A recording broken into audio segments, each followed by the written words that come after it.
Hello. Finally. Doesn't feel like a long time since June to now. And yet here we are. Thank you. Thank you, Unity, for choosing me, for giving me a shot at serving you and being your senior minister. I really want to thank you for that. I was working in Montana last week. I was speaking at a spiritual conference. If you've not been to Montana, wow, it was just beautiful. And it was a long day of travel because I didn't know there were closer airports to here than Tampa. Because I set up my travel before I moved down here. So it's 2 hours to Tampa. And then I didn't think to research short-term parking. So got there as fast as I could. And then I didn't realize that I had to wait for the rain to stop before the plane takes off. So that was 45 minutes before we took off and had to go through Minneapolis. And by the time I get to Montana, it's like 10 at night. And I'm really tired. And the luggage isn't coming out yet, small airport. So I go down and get my rental car and come back. And most people have got their luggage. And there's the red bag there, but it doesn't look like my red bag. So I go up to it, and it's not my red bag. And there's no other red bag. So I go to the person, the baggage area, and she was very nice. And she says, "Oh, it happens here a lot where people just take the wrong bag." I know. And so I was admittedly frustrated and cranky. And she says, "What are you doing here?" I said, "A spiritual conference." You know those moments? And I was cranky. And so she calls the person who's here and says, "Hey, we think you took the wrong bag." And the woman says, "No, I've actually not come down to get my bag yet." But then when they check the records, my bag has arrived. So there's about 4 or 5 bags left. So I'm just waiting, and we're waiting to see what to do. And she's checking the other bags in with some little clicker thing to see whose they are. And she walks over to me and she goes, "Would you have by any chance taken your black bag today?"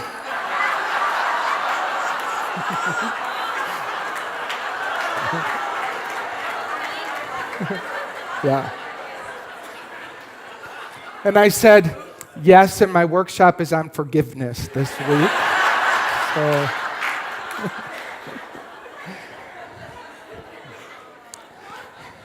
Today's talk title is "Seek Ye First the Kingdom of Heaven." And I would honestly use that talk title every single week because it really takes me into my heart. It reminds me of what we're here for, and it keeps fresh before me what comes first in our lives. The kingdom of heaven is not a place or a location above the clouds. It's a state of mind, a consciousness of wholeness, peace, and freedom. That's an important paradigm shift to establish us in over and over and over. The kingdom of heaven is a state of mind. And when we establish ourselves inside of that consciousness, words like, "I am one with God. All that God is mine. I am the beloved in whom God is well pleased." Those are the words that swirl inside of this kingdom of heaven. And those are the words that we begin to make more and more and more true for us. It's not enough to just have them as thought. It's not enough to know that the kingdom of heaven is who and what we are and where we establish ourselves. It must become an embodiment. We must think it and become it and feel it and allow it to lead us in our lives. Very often, we forget this and we lead with things like our ego, our fear, control, judgment. And if you don't think it's you, just check the people around you and ask them what they think. And they might reflect back to you. And it's fine, it's the human journey. But we are here to awaken. We are here to more and more and more let that consciousness That spirit of love lead us. Help us choose our words. Help us choose our actions everywhere we go. We are here to awaken to the truth of our being, to the point of where going into the grocery store, you know that before you goes this presence of your spirit, and it will do a work anywhere you are. In the grocery store, 3 aisles over, who knows what someone may be needing in their spirit, but your spirit will know. You will be used more and more and more by the awakening of the Christ light that you are. That's sometimes such a big idea, and yet it's always the truth. Seek ye first the kingdom of heaven is a way of life. And that's the shift. The people who do it once in a while and the people who make it a way of life. And that's what I believe we're here for. We are here to establish ourselves inside of that, and we're here to do it. Many people, and even churches, find themselves halfway there, halfway along the journey, and then stopping. And that's a dangerous place to be. I call that the kingdom of hell. Because you have enough information to know the right words, but it doesn't match the vibration of who you are. And people feel that. And that's where, very often, people just spouting words becomes dangerous. I always say, I kind of like the horoscopes and things like that. And people say to me, oh, are you into horoscopes? And I say, just enough to make me dangerous. Not worth anything. I know just enough to get me in trouble. And that is what can happen to many of us when we stop halfway there. It says in 1 Corinthians, if I speak in the tongues of men and of angels but have not love, I am only a ringing gong or a clanging cymbal. So if I were to change those words, if I speak in the tongues of men and of angels, but I'm not embodying those words, if I'm not actually being them, I am only a ringing gong or a clanging cymbal. Now, I don't want to freak us out. This isn't about perfection. We're not here to be perfect, but we're here to keep ourselves in the becoming. It's okay for a while to be a clanging, ringing gong or a clanging cymbal. It's okay when we're on the path of learning and becoming, because we begin with the knowledge of the words, and then over and over and over, as the mind embraces them and as the mind consumes them, it travels downward into the heart. It opens the heart, and then over time, we become them. That's different than just walking around making noise. We're not here to make noise. The reason I said yes to Unity of Naples, one of the reasons, and I don't know who you are, but someone at the end of my time when I was here in June, I was standing in the back saying goodbye to people, and some woman came up to me and she goes, if you're chosen, I want you to kick our butts.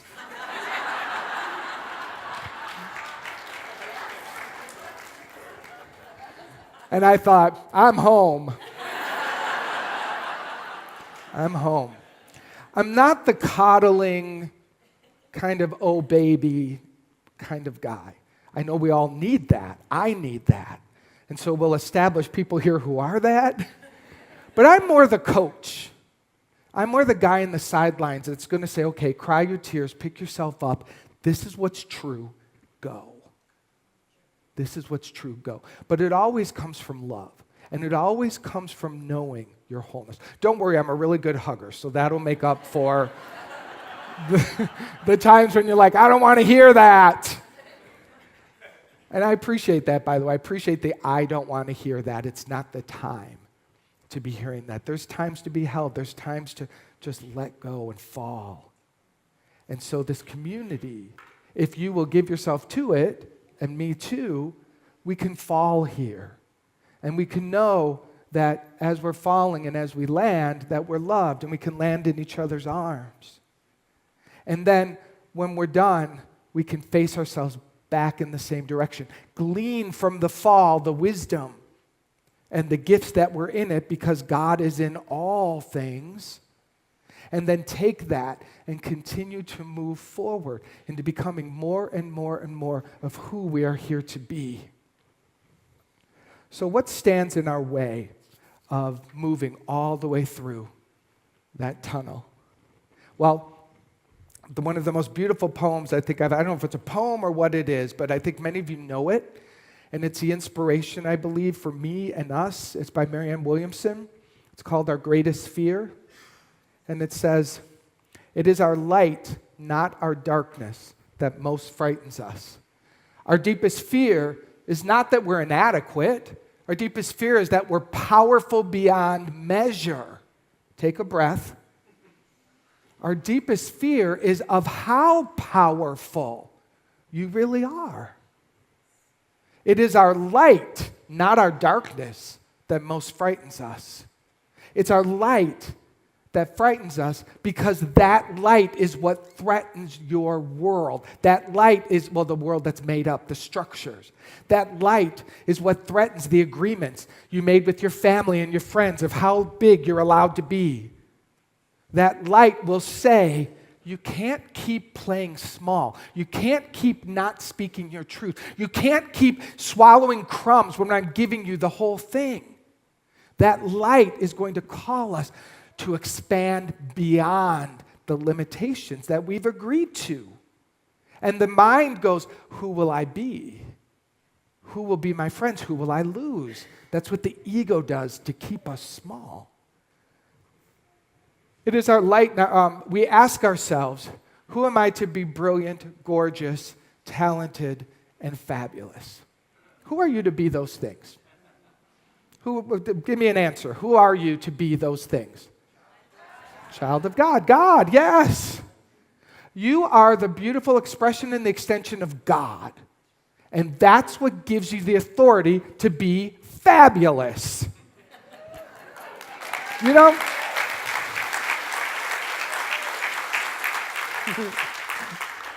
I get this image of us walking through Naples and these fine towns are like, who are you? I'm fabulous.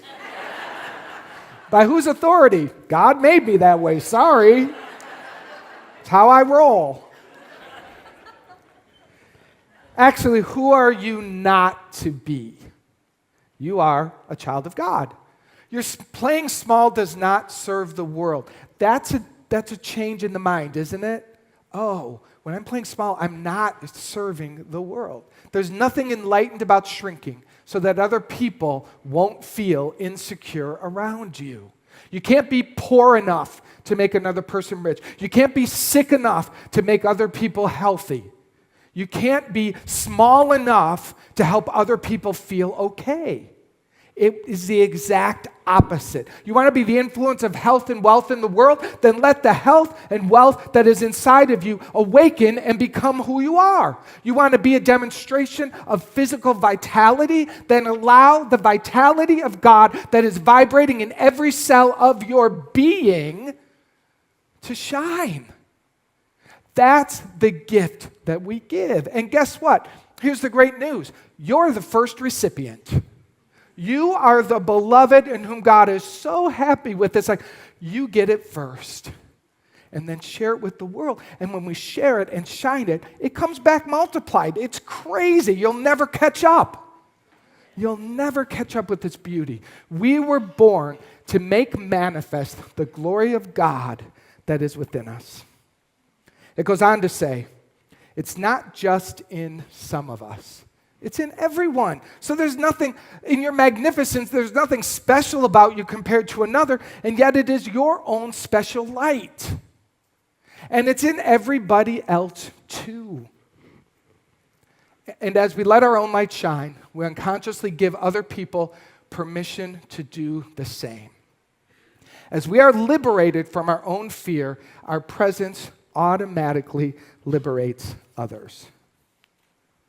That's yummy, isn't it? That is so good. One of your board members, Bob, said to me when I was here, he told me a story about Sedona. If you've been to Sedona, Arizona, it's a beautiful place. They say that it's like a vortex of healing light. So many people literally just feel the energy of Sedona. And he said there was a day here when people would come and he'd hear it all the time. They'd be like, wow, the energy here is amazing. He goes, the only thing greater than this is Sedona. And he would hear that. He said more than one person, then 2 people, and 5 people. He said it was crazy how people would compare the light here to Sedona. And he says he wants to beat Sedona.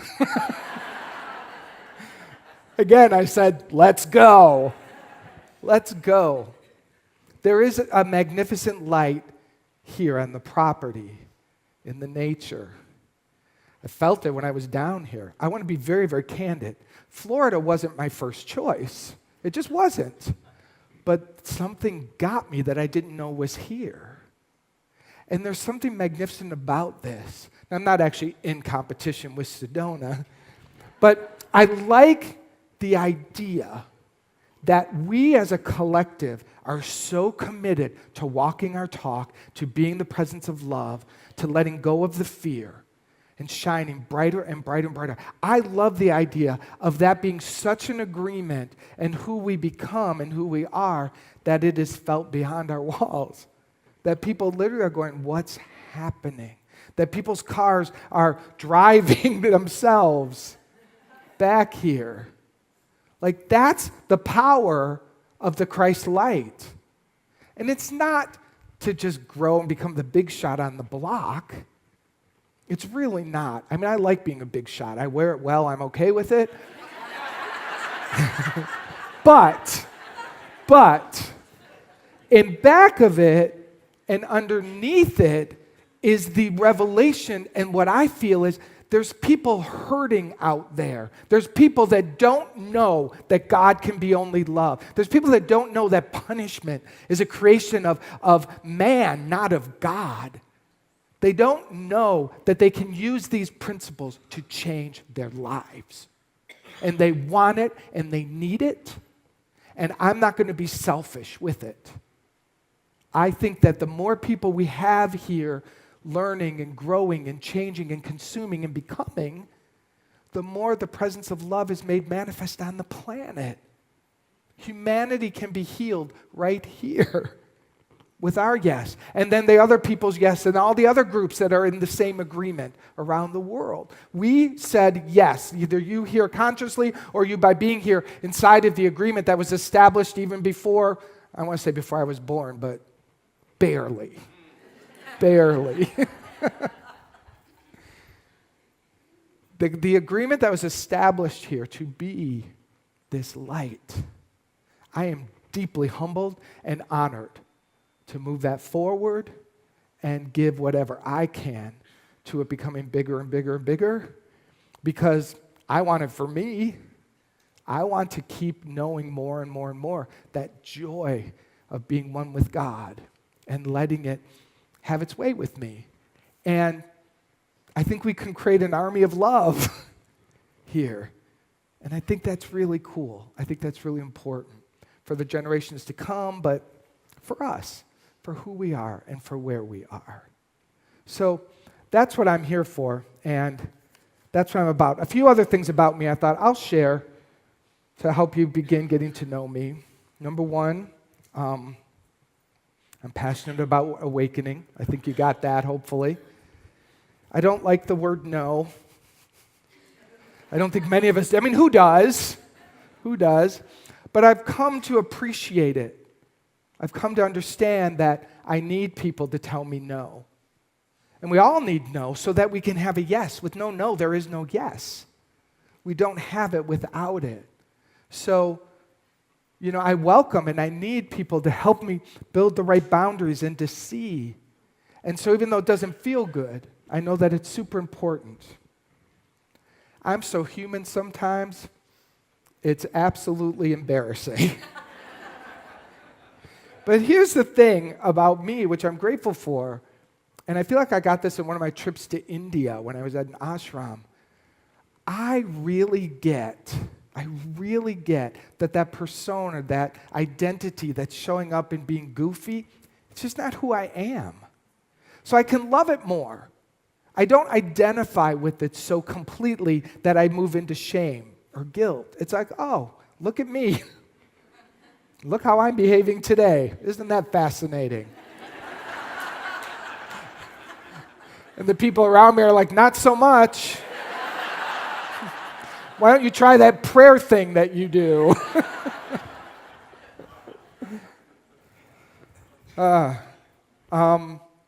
I love to sing and dance. It's just my greatest joy. And I do think movement is a missing part for us in our worship and in our spirituality. If you're like me, we were raised Catholic and this was it. Don't move. Right? It's a somber path. It serves its purpose, but I have been working hard to let all of those overlays dissolve, because when a great idea of God flowers open the heart and then moves the body, then it starts to become alive in the cells. That's how it becomes alive in the body. It won't come alive if we're like this. So I guess this is your forewarning, is really what I'm doing here. We will move. And hey, if you don't want to move, you can do this. You totally can. You're welcome here. But I just feel like it's important, and I thought it was important to warn you ahead of time so you can work out all your grumblings if you have any in the upcoming week. And I'm extremely blessed by my beautiful husband, Patrick Ziegler, who... Stand up and say hi.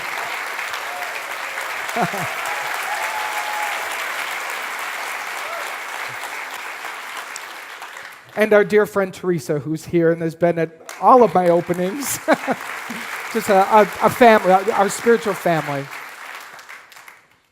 He is truly my gift and makes me better. He has that Capricorn strength that can stand up against my Leo lion. See, I know just enough. And I think you're going to truly enjoy and love him. He's a high creative and truly will be a blessing unto us also. So let's take a breath. I hope that something inspired you to put both feet in here if they're not in yet. I hope that you'll give yourself a chance to give a little more, to be a little more, to let this place, even though it'll be bumpy at times, to let this place become your spiritual home if it's not yet, or more, your spiritual home.